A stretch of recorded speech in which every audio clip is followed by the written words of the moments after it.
తాకట్లో ఉన్న బంగారాన్ని విడిపించి ఆ రోజున మార్కెట్ ధర కట్టి మిగిలిన డబ్బును మీకు అందిస్తుంది కొమ్మూరి గోల్డ్. ఇప్పుడు చాలా మంది అబ్బాయిలకు కూడా ఇలా ట్రెడిషనల్గా ఉంటే నచ్చుతూ ఉంటారు. అలానే మిమ్మల్ని చూసినప్పుడు నాకు ఆ ట్రెడిషన్ నచ్చుతుంటుంది. అంటే మీ దగ్గర అంత డబ్బు ఉంది, మీరు పెద్ద ఫేమ్లో ఉన్నారు, అంటే బయటికి వెళ్ళేటప్పుడు కూడా మీరు చూపించుకోవచ్చు. బట్ మీరు అలా ఉండరు. అసలు ఆ డబ్బుని ఏమి మీరు వాడరు. అసలు ఆ లైఫ్ వేరు, ఆ డబ్బు లైఫ్ వేరు, అదేం లేదు. చాలా సింపుల్గా కూల్గా ఉంటుంటారు. అంటే దానికి రీజన్ ఏంటి? అంటే మీ లైఫ్ స్టైలా? లైఫ్ స్టైల్ ఒకటి అంతే. మోస్ట్లీ ఏంటంటే అది ఏంటో శివ, ఇద్దరం కూడా అంతే. నేను, మా ఆయన, నా కూతురు కూడా అంతే. ఏదో ఎప్పుడు అది నిజమే నువ్వు చెప్పినట్లు ఏమి ఎంతసేపు ఏదైనా సాధించాలి, నా చుట్టూ ఉండాలి, వాళ్ళని బాగా చూసుకోవాలి, ఇంకా లైఫ్లో ముందుకెళ్ళాలి, మేము ఏదైనా పట్టుకుంటే అది దాన్ని సాధించే వరకు నిద్రపోకూడదు అనే ఉంటుంది తప్ప నిజంగానే ఏమో అది చూపించాలి అని ఎప్పుడు అనిపించలేదు. మధ్యలో ఏదో చూపిస్తూ ఉంటాను, ఏవో చిన్న చిన్న బ్యాగులు అవన్నీ కొంచెం నీడెడ్ కాబట్టి అంతే. ఎలా పడితే అలా వెళ్ళిపోతూనే ఉంటాను. అంటే ఆడంబరం డబ్బులో ఏవో నాకు అసలు అదే ఉండదు, అలా వెళ్ళిపోతూనే ఉంటాను. ట్రెడిషన్ అనేది నేను పుట్టి పెరిగిన అదే అనుకో వాతావరణం. మేబీ మాదొక అగ్రహారం. ఇక్కడ ఒకటి చెప్పిన, పాయసంలో చిన్న జీడిపప్పు వస్తే అర్ధగంట సేపు నోట్లో నానబెట్టుకొని తిన్న రోజులు నాకు తెలుసు. సంవత్సరంలో పండక్కి కొన్న ఒక్కటే డ్రెస్సు సంవత్సరం అంతా దాచుకొని వేసుకున్న రోజులు నాకు తెలుసు. ఎప్పుడు పండగ వస్తుందా, పిండి వంటలు వండుకుందామా అని ఆ పిండి వంటల్ని కొంచెం కొంచెం కొంచెం కొంచెం ఎక్కడైపోతాయో అని ఎక్కువ రోజులు దాచుకొని తిన్న రోజులు నాకు తెలుసు. రిక్షాలోనో ఆర్టీసీ బస్సులోనో ఎక్కుతూ ఫ్లైట్ ఎక్కిన ఫీలింగ్, ఆనందపడిన మనుషులు ఉన్న రోజులు నాకు తెలుసు. నాన్న ఎక్కడ కష్టపడతాడో అని అరిగిపోయిన పెన్సిల్కి పెన్ని క్యాప్ పెట్టి రాసుకున్న రోజులు నాకు తెలుసు. అమ్మ పడుతున్న కష్టానికి ఆ చిన్ని చేతులతో పనులు చేసిన రోజులు నాకు తెలుసు. మనకేముందో ఆ తృప్తితో పక్క వాళ్ళకు ఉండేదాన్ని చూసి ఆనందిస్తూ ఒక ఫంక్షన్కి వెళ్ళి మనుషుల కోసమే, ఆడంబరాలు కాకుండా మనుషుల కోసమే వెళ్ళిన ఆ మనుషులు ఉన్న రోజులు నాకు తెలుసు. సాయంత్రం ఒక అరగంట వచ్చే ఆ తెలుగు ప్రోగ్రాం కోసం మార్నింగ్ అంతా ఆ టీవీల కోసం ఎదురు చూసిన మనుషులు నాకు తెలుసు. దూరదర్శన్, డిడి దూరదర్శన్, ఇలాంటి రోజులన్నీ నాకు తెలుసు. అలాంటి రోజుల నుంచి నేను వచ్చాను. ఇప్పుడు సమాజం అలా లేదు. ఎందుకంటే సమాజానికి అన్ని ఎక్కువైపోయి, అంటే మొహమ్మొత్తే అంత ఎక్కువైపోయి ఇవన్నీ. దానివల్ల ఏంటంటే జనాలు ఎటు పోవాలో తెలియక, ఏం చేయాలో తెలియక అటు షో ఆఫ్లు చేసుకోవాలా, పక్క వాళ్ళని చూసి ఇమిటేట్ చేసి బాధపడి డిప్రెషన్లోకి వెళ్ళాలా, లైఫ్ని పాడు చేసుకోవాలా. అసలు అంటే అంటే ఒక రోజు చూసింది రెండో రోజు బోర్ కొట్టేస్తుంది. అది తల్లా, చెల్లా, భర్త, పెళ్ళమా ఏం తెలియట్లేదు. ఒక్కరోజే ఏదైనా సినిమాలా, పాటలా, ఏదైనా. సో నేను అప్పుడు పెరిగిన దాన్ని కాబట్టి నా మోరల్స్, ఎథిక్స్ నాకు తెలుసు కాబట్టి దేన్ని చూసి అనేసుకొని అవన్నీ ఏముండవు, గ్రౌండెడ్గానే ఉంటాను. కానీ మీరు అప్పట్లో అంటున్నారు, కానీ మీరు ఇప్పుడు చెప్పినవన్నీ నేను చేశాను. ఆ పెన్కి క్యాప్ పెట్టి ముళ్ళు ముందు నుంచి వచ్చి రాసి సేమ్ ఏజ్ కదా. ఏమో నేను అది చేసా. ఇంకోటి ఇంకా ఏవో ఉన్నాయి, కొన్ని ఉన్నాయి. అవన్నీ నువ్వు చేసిన దాంట్లో మేబీ మళ్ళీ కవర్, షాపింగ్ మాల్ కవర్స్ లోని బుక్స్, అవన్నీ అల్లరి చిల్లర చేస్తలు అయి ఉంటాయి. కాదు నేను అవి చాలా బాగుండేది తెలుసు అప్పుడు నిజంగా. మేము అప్పట్లో స్కూల్ బ్యాగులు అంటే అబ్బా అంటుండే, స్కూల్ బ్యాగ్ లా పాడా చెయ్యి నొప్పి ఎక్స్చేంజ్లు, మళ్ళీ ఇది ఇటు ఆపి హవాయి చెప్పులు, పారాగాన్ చెప్పులు, పిన్నిస్ కింద నుంచి షూకి బొట్టలు దగ్గర కన్నం ఉండేది. మరి మా నాన్న ఇంకా కొంచెం రిచ్ శివ, మాకు షూలు సాక్స్ లేవు. అంటే స్కూల్ కాదు, మ్యాండేటరీ కదా ఆ టైంలో, మాకు షూలు లేవు కాబట్టి. సో ఇంకా నువ్వు కొత్త బట్టలు కూడా ఇప్పుడు రేర్ గా చూస్తుంటావు. చిన్నప్పుడు ఇంత ఇప్పుడు చాలా రేరు. సంక్రాంతికి ఒకటే షర్ట్, ఎన్నో ఫోటోషూట్లో అదే షర్ట్ ఉండేది. ఇవన్నీ చూస్తుంటే ఏం కామెడీ, నా ఏజ్ కూడా అంత పెరిగిపోయిందా అని ఆలోచిస్తున్నా. నువ్వే చెప్పుకుంటున్నావు నిజంగా. జస్ట్ జోక్ చేశాను.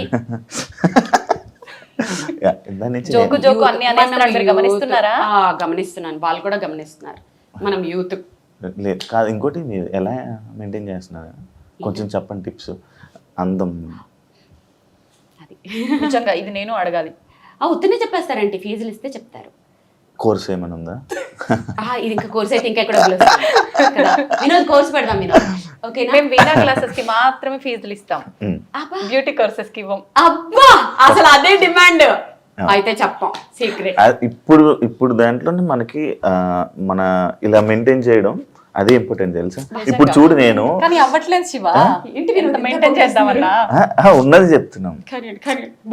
బాగుంది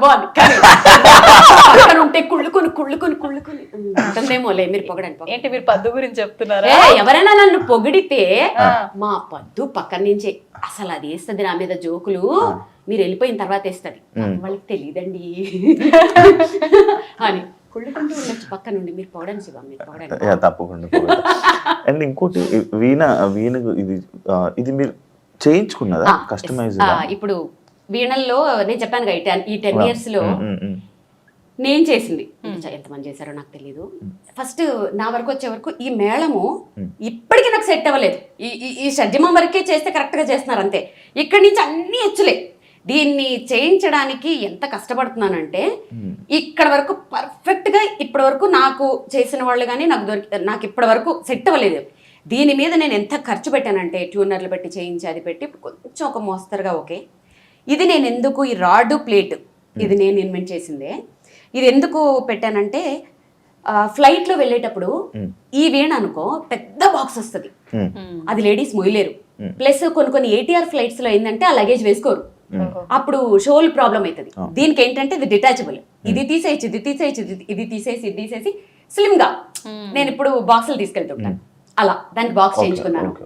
సో ఇది నేను డిజైన్ చేయించుకున్నది ఫర్ లేడీస్ అనుకోవచ్చు, ఈజీ ట్రావెలింగ్ అనుకోవచ్చు. ఇది నేను డిజైన్ అంటే అందరూ చేయించుకునేంత అందుబాటులో ఉంటుందంటారా? ఇప్పుడు చాలా పెరిగిపోయాయిగా, డిమాండ్ ఎక్కడ ఉంటే అక్కడ రేట్లు కూడా పెరిగిపోతాయి. బేసిక్ గా మేము వెళ్ళి కొనలేము కదండి, మాకు రాదు కదా, మేము వాయించాలన్నా కూడా మాకు రాదు.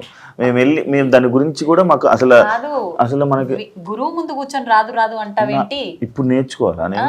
ఇప్పుడు కాదు, స్పెషల్ గా కోర్స్ తీసుకోవాలి. అండ్ అది అనుకుంటే మనసు ఉంటే నేర్చుకోవచ్చు, రాదు అనేది ఏం లేదు. మనసుండి పట్టుదల కష్టం. అప్పుడులో బొమ్మలు కొనుక్కుండేవాడిని, చెక్క బొమ్మలు ఎంత బొమ్మలు అమ్మేవారు. అందరే చెప్పేస్తున్నాడు ఇంట్రెస్ట్ లేదు వద్దులే. ఓకే కష్టం ఏదైనా, అది ఇప్పుడు అంటే అది అయ్యే పని కాదు. అలా అనుకులే, చాలా మంది ఇప్పుడు స్టార్ట్ చేసి ఇంట్రెస్ట్ తో ముందుకు వచ్చే వాళ్ళు చాలా ఉంటారు. 50 above వాళ్ళు కూడా మోకాళ్ళ నొప్పులు వచ్చినా సోఫాలో కూర్చొని ఇక్కడ స్టూల్ పెట్టుకుని వాయించుకుంటున్నారు. వీణ అని టైప్ చేయి యూట్యూబ్ లో, పాత వీణలు నాకు మెసేజ్లు పెడుతుంటారు కదా, మీ వీణలు చూసి నేను చిన్నప్పుడు నేర్చుకున్నాను, వీణ మళ్ళీ తీశాను, వాయించుకుంటున్నాను అని. నేర్చుకునే వాళ్ళు కూడా ఉన్నారు 60s లో కూడా. సో మనసుంటే మార్గం ఉంటుంది, నీకు ఇంట్రెస్ట్ లేదు. నాకు మనసు ఉంది, కాకపోతే ఇప్పుడు చాలా మనసు బయట బోల్డ్ ఉంది కదా. అంత ఎక్కువ కష్టపెట్టకలేని మనసుని అర్థమైంది. మీరు చెప్పిన దాన్ని బట్టి ఎక్కడికక్కడికి ఇది డిటాచ్ అన్నారు. ఆల్రెడీ మీరు ముందే చెప్పారు ఇవన్నీ నాకు ఇంకా ఇప్పటికే సెట్ అవ్వలేదు అని చెప్పి. వన్స్ అవి డిటాచ్ చేసి మీరు బాక్స్లో ప్యాక్ చేసి మళ్ళీ వాటిని యాడ్ చేసిన తర్వాత ప్రాబ్లం ఏం రాదా మీకు? లేదు, ఇవి ప్రాబ్లం రాదు. కానీ ఫ్లైట్స్లో వేసేటప్పుడు డ్యామేజ్లు ఎన్ని అవుతుంటాయో. ఒకసారి ఇలాంటిది ఒకటి పెద్దది, అంటే మన సరస్వతి వీణ, ఇది మధుర వీణ, అది దుబాయ్కి తీసుకెళ్తే ఈ కుండని ఇక్కడికి 2 ముక్కలు చేశారు, అది క్రాక్ అయిపోయి. లైఫ్లో నేను నా చేతుల్లో నా వీణ అలా అవుతుంది అని ఊహించుకోలేదు. ఎక్కి ఏడుపు అనమాట. కాకపోతే బ్యాక్ టు బ్యాక్ 2 షోలు దుబాయ్లో. అసలు నాదల్లో తేడా రాలేదు, ఏం రాలేదు కాబట్టి చేసుకుని వచ్చేసాను. సో ఏమనలే, మా ఫ్లైట్లో వాళ్ళని చాలా డ్యామేజ్లు అవుతుంటాయి. పరిస్థితి ఏంటి అంటే ఎక్స్ట్రా తీసుకెళ్తారా? లేదు, ఆమ్స్టర్డామ్కి వెళ్ళినప్పుడు మాత్రం 2 వీణలు తీసుకెళ్ళాను. ఎందుకంటే ఆమ్స్టర్డామ్ అంటే ఇంకా అసలు అది కష్టం కదా. కాకపోతే ఏం డ్యామేజ్ అవ్వలేదు. కొన్ని అవుట్ ఆఫ్ అంటే కంట్రీస్కి వెళ్ళినప్పుడు మాత్రం 2 వీణలు క్యారీ చేయటం, దాని తర్వాత బాగా అలవాటు అయిపోయింది. అది పనసకర్రతో చేస్తారు, ఇది కొంచెం పనసకర్ర కాదు. నా వీణలు నేను తయారు చేయించుకున్న వీణలన్నీ ఒరిజినల్ పనసకర్రతో చేయించుకుంటాను. అంటే బేసిక్ గా వీణలు పనసకర్రతోటే చేయాలా?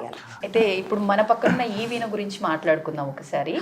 నిజంగా అంటే ఒక్కొక్క వీణ ఒక్కొక్క రకంగా ఉంది. మీ దగ్గర చూస్తుంటే ఈ వీణ మాత్రం ఇంకా చాలా డిఫరెంట్ గా ఉంది. పెయింటింగ్ అంతా కూడా కనిపిస్తుంది. నాకే ఇప్పుడు టెస్ట్ మోస్ట్లీ కాస్ట్ రివీల్ చేయొద్దు కానీ ఆర్టిస్ట్ పేరు చెప్తే అంటే పెయింటింగ్స్ ఆర్ట్స్ గురించి ఇంట్రెస్ట్ ఉండే వాళ్ళు ఈజీగా గెస్ట్ చేసేస్తారు. ఇది చేసింది రమేష్ గోర్జాల, ఫేమస్ కలంకారీ ఆర్టిస్ట్. నాకు ఈ వీణని నా క్లోజ్ ఫ్రెండ్ శ్రీమతి హరిత గారు IAS నాకు గిఫ్ట్ చేశారనమాట. ఆవిడ 3 నెలలు దాని మీద కూర్చొని, ఆవిడ చాలా మంచి ఆర్టిస్ట్, ఆవిడ ఒక మంచి అంటే కళలు అంటే ఆవిడ చాలా ఇష్టం. 3 నెలలు తెలుసా అసలు ఎక్కడ ఏది కావాలి, ఎలా కావాలి, ఇంచు టు ఇంచు నాకు ప్రజెంట్ చేయాలని చెప్పి ఆవిడ పడ్డ కష్టము. అందుకనే దీన్ని నేను అసలు ఒక ప్రెషియస్ అప్రూపంగా చూసుకుంటాను నేను. ఇంకొకటి తెలుసా, నీతా అంబానీ గారు ఈ వీణ తీసుకురమ్మని చెప్పారు అంబానీ గారి షోలో. అవునా? నేను చెప్పాను నా వల్ల కాదు, ఫ్లైట్ లో నేను తీసుకురాను, రిస్క్ చేయనంటే. యాక్చువల్లీ ఈ వీణతోటి ఆంటిల్లలో ఫస్ట్ ప్లాన్ ఏంటంటే ఆంటిల్లలో నా ప్రోగ్రామ్ ఉండే, ఈ వీణకి అరేంజ్ చేస్తామని చెప్పారు. అదంతా అయిపోయింది. తర్వాత అది యాంటిల్లా నుంచి మ్యారేజ్ డేకి పోస్ట్ అదే ఇది అయిపోయింది, మారిపోయింది. అప్పుడు ఈ వీణ తీసుకెళ్ళిపోయాను. అది మీకు ఎలా వచ్చింది ఆఫర్ అంబానీ వారి మ్యారేజ్ లోని? ఏమో వాళ్ళ కోఆర్డినేటర్ 5 ఏళ్ల నుంచి ఎవరో కాల్ చేస్తున్నారు. సరే అది అది అలా అనుకోలేదు. నేను చెప్పినవన్నీ వాళ్ళకి నేను ఎక్కడ కొంచెం కాంప్రమైజ్ అవ్వను. ఫోన్ చేసి మేము సాంగ్స్ లిస్ట్ ఇస్తాం అది వాయించాలి అని అంటే ఆమెకు చెప్పాను. ఆ ఆర్గనైజర్ ఎవరైతే ఉంటారో, ఒక ఆర్టిస్ట్కి ఎప్పుడైనా ఫోన్ చేసినప్పుడు మీకేం కావాలో వాయించొద్దు, ఆర్టిస్ట్కి నచ్చింది వాయించిపించుకోండి, అప్పుడు అవుట్పుట్ బాగుంటుంది. వాళ్ళు ఏం బాగా వాయించగలరు, వాళ్ళు ఏం బాగా పర్ఫామ్ చేయగలరో వాళ్ళకి తెలుసు, మీరు డిమాండ్ చేయకూడదు. అలా నేను చేయనని చెప్పి కొన్నిసార్లు రిజెక్ట్ చేశాను. కొన్ని ఏదో ఎక్కడో బయట అంటే అలా రిజెక్ట్ చేశాను. 5 years నుంచి కాల్స్ వస్తూనే ఉన్నాయి. ఈసారి ఖచ్చితంగా నీతా అంబానీ గారే ఇన్వాల్వ్ అయ్యి ఆవిడ నా వీడియోస్ చూసి నా అటైర్ కూడా ఎలా ఉండాలి అని ఎగ్జాక్ట్ గా నాకు అప్పుడు అనిపించింది, ఇంత టైం ఎక్కడ ఉంటుంది, అసలు ఇంత పర్ఫెక్షన్ ఏంటి, అంత పెద్ద పెళ్లిలో ఇలాంటి విషయాలు కూడా స్పెసిఫిక్ గా చూస్తారా? వాళ్ళే చూస్తారు మేడం నిజంగా. ఏంటి, ముందు రోజు నేను రిహార్సల్కి వెళ్తే తెల్లవారుజామున 3 వరకు అక్కడ ఉంటారట, మళ్ళీ మధ్యాహ్నం వచ్చేసారు ఫ్యామిలీ. నీతా అంబానీ గారు ఒక కుర్తా వేసుకొని చిన్న కుర్తీ డ్రెస్ అంటే సింపుల్ గా, ఆవిడ వెనకాల సెక్యూరిటీ, ఫస్ట్ హాల్ నుంచి ఆవిడ చూసుకుంటూ వస్తున్నారు, ఇక్కడ ఇలా ఉండాలి, అక్కడ అలా ఉండాలి. అనంత్ అంబానీ డాన్స్ కూడా ఆవిడే చూపిస్తున్నారు. నో హిందీలో మాట్లాడుతున్నారు, ఇంగ్లీష్లోనూ దూరంగా ఉన్నా నాకు వినపడలేదు, నువ్వు మళ్ళీ రావాలి, ఇక్కడ చిన్న మిస్టేక్ వచ్చిందని అది కూడా ఆవిడే చూసుకుంటూ. అబ్బా ఎంత కష్టపడ్డారో నిజంగా. అవే అంత పర్టికులర్గా చూసుకుంటారు, అంత కమిట్మెంట్ అంత పర్ఫెక్షన్ ఉంటుంది కాబట్టే ఎవరైనా హై పొజిషన్స్ లో ఉంటారు అని నేను నమ్ముతాను. ఇప్పుడు మీరు అన్నట్లు అంటే వాళ్ళు చెప్పినవి చేయొద్దు, ఆర్టిస్ట్కి నచ్చినవి చేపిస్తే అవుట్పుట్ బాగుంటుంది. ఇది నిజంగా వాస్తవం అనిపించింది చెప్పిన తర్వాత. మీరు చూస్ చేసుకునేది అంటే జనాలకి ఇది వినటానికి ఇంపుగా ఉంటుంది అనేది చూస్ చేస్తారా, ఆ ఈవెంట్కి తగ్గట్టుగా ఉండేటట్టు చూస్ చేస్తారా? ఈవెంట్కి తగ్గట్టుగానే, ఆ జనాలకి ఏది ఇష్టమో నాకు తెలుస్తుంది కదా. ఇప్పుడు క్లాసికల్ కచేరీలో క్లాసికల్ వాయించుకోవాలి, ఇలాంటి కొన్ని కమర్షియల్ వాటిల్లో ఏంటంటే ఇప్పుడు నేను ఎందరో మహానుభావులు వాయిస్తానంటే ఇప్పుడు శివ ఎవరా మహానుభావులు అంటాడు, ఖచ్చితంగా అంటాడు. శివ లాంటి వాళ్ళు కూడా ఉంటారు, అది తప్పు కాదు, వాళ్ళకి నాలెడ్జ్ లేదు. నీకు తెలుసా అంటే నీకు సంగీతం గురించి నాలెడ్జ్ లేదు కాబట్టి ఫోర్స్ చేయకూడదు వాళ్ళకి. అదే ఇప్పుడు నేను తందనానా వాయిస్తే చక్కగా ఎంజాయ్ చేస్తాను, ఏ సినిమా పాటలు వాయిస్తే ఎంజాయ్ చేస్తాను. నేను అనేది ఏంటంటే నేను అసలు ఈ జోన్లోకి ఎందుకు వచ్చానంటే, అసలు వాడకుండా మూలపడేసి తుప్పు పట్టేసే కంటే ఏదో ఒకటి వాయించచ్చు పిల్లల చేత.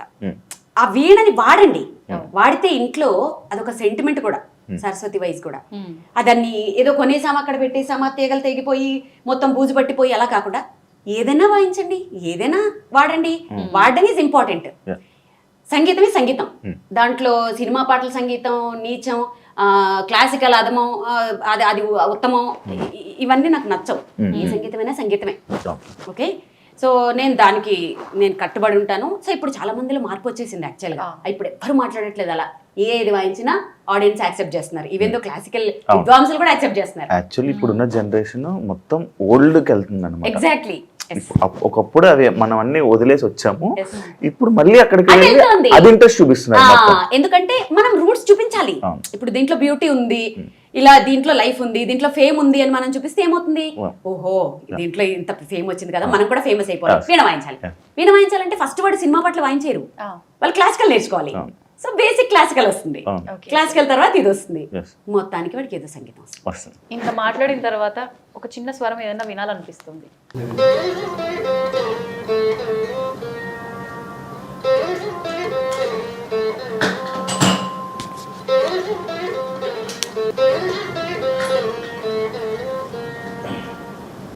సేపు ఆలోచిస్తున్నాడు ఏం పాట అని ఆహా. కాదా ఇల్లు కళ్ళు తిప్పుతున్నాడు కథకళి డాన్స్ చేస్తున్నావు చూస్తున్నా బాగుంది అంటే ఎలా చేస్తున్నారు అని. ఏం పాట చెప్ప ఫస్ట్ ఇల్లు నువ్వు పాట చెప్తే ఒక అద్భుతమైన కాఫీ ఇస్తా.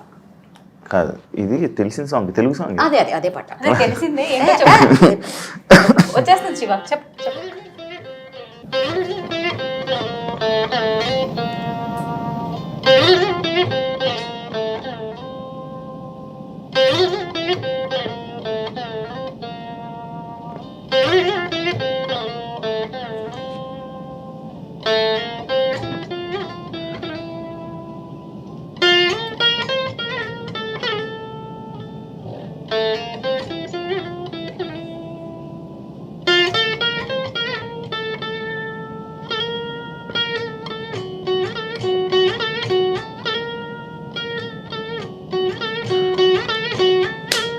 ఆ సాంగ్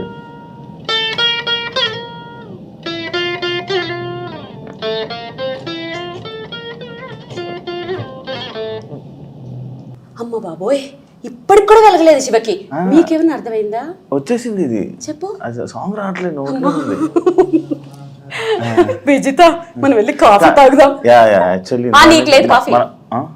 అయ్యో అవును కదా. సాంగ్ చెప్పావా? యాక్చువల్లీ సరే మీరు వెళ్ళండి అయితే.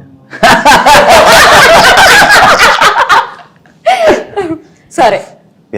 ఎక్స్ప్రెషన్స్ మాత్రం మీరు సోషల్ మీడియాలో అప్లోడ్ చేసిన ఎక్కడ మేము ఇక్కడ డైరెక్ట్ గా కూర్చొని చూస్తున్నా ఆ ఎక్స్ప్రెషన్స్ అది ఎక్స్ప్రెషన్స్ కాదు విజిత. నేను సాంగ్ స్టార్ట్ చేస్తే లీనమైపోతాను. నా సాంగ్ నేను ఎంజాయ్ చేస్తాను. యాక్చువల్ మీరు ఇందాక అటు ఇటు చూస్తున్నారు ఎందుకు అంటున్నారు కదా, నేను అందులో లీనమైపోయా. ఎందులో యాక్చువల్లీ బాగా కవర్ చేసావు శివ. అదే సాంగ్ ఇది అంట. బాగా కవర్ చేసావు శివ. యాక్చువల్లీ మనం క్యాజువల్ టాక్స్ అనుకున్నాము, చాలా సీరియస్గా ఇప్పుడు దాకా నడిపిస్తాం కాబట్టి ఇప్పుడు మనం కాఫీ తాగి కాసేపు ఈ సరౌండింగ్స్లో ఉన్న కొన్ని వాటి గురించి ఆ అవార్డ్స్ గురించి వాటి గురించి మాట్లాడుకుని క్యాజువల్ టాక్స్ చేసుకున్నాం. సరే కాఫీ అంటే మనం కిచెన్ పద్మ దగ్గరికి వెళ్ళాలి. Yes, మా పద్దు డార్లింగ్ ఎక్కడున్నారా అని వెయిట్ చేస్తున్నా. నీకు విషయం తెలుసా, నాకంటే మా పద్దుకి మా నానికి ఫ్యాన్స్ ఎక్కువ తెలుసా. ఏ షోకి వెళ్ళినా వాళ్ళ ఈమె కూడా ఆమెకే ఫ్యాన్ అంట. నువ్వు కూడానా? నేను మాత్రం మీకే ఫ్యాన్. నిజంగా అసలు ఎంత ఏడ్ చేసామో తెలుసా ఈ ఫింగర్స్ చూసి. నిజంగా మామూలుగా ఎంతసేపు ప్రాక్టీస్ చేస్తే ఇట్లా అవుతుంది? మాకు ఎప్పుడు ఇలానే ఉంటాయి ఆల్మోస్ట్, ఎందుకంటే వాయించి ఉంటాం కదా. సో ఆల్మోస్ట్ ఇలాగే. కానీ నీకు విషయం తెలుసా, మన దగ్గర వస్తున్నాయి తెలుసా? వస్తాయి. 1.5 hours 2 hours వాయించేసిన తర్వాత బ్రెత్లెస్ లాంటివి కొన్ని చంద్రముఖి క్లాసికల్ ఐటమ్స్ కొన్ని గమకాలు ఉంటాయి. అది అయిపోయిన తర్వాత ఈ 2 చేతులు నాకు పని చేయవు యాక్చువల్గా. అప్పుడు ఈ లోపల మా అసిస్టెంట్స్ అన్ని సెట్ చేస్తుంటారు. కానీ ఎంత ప్రైడ్ అంటే ఇవి నెక్స్ట్ ఇవి ఫ్రేమ్ చేసి పెట్టుకోవాలి. ఇది నా దగ్గర ఉండే అంత వెల్త్ కంటే కూడా ఇవి నా వెలగట్టలేని వెల్త్ ఇది. And for more videos, Please subscribe to iDream. Please subscribe to iDream. Please subscribe iDream. And please subscribe to iDream. For more videos, subscribe to iDream. please like, share and subscribe to the channel. Congratulations, iDream. Subscribe to iDream. Subscribe to iDream. So subscribe to iDream Media. iDream ki iDream team andarki huge congratulations. Please subscribe iDream Media. Please subscribe to iDream. Subscribe iDream. Please subscribe to iDream. iDream అంటే నా కళల ఛానల్ను subscribe చేసుకున్న నోరు తిరుగుతలేదు, మీరైతే గంట గుర్తు కొట్టండి. For more such videos, please subscribe to iDream.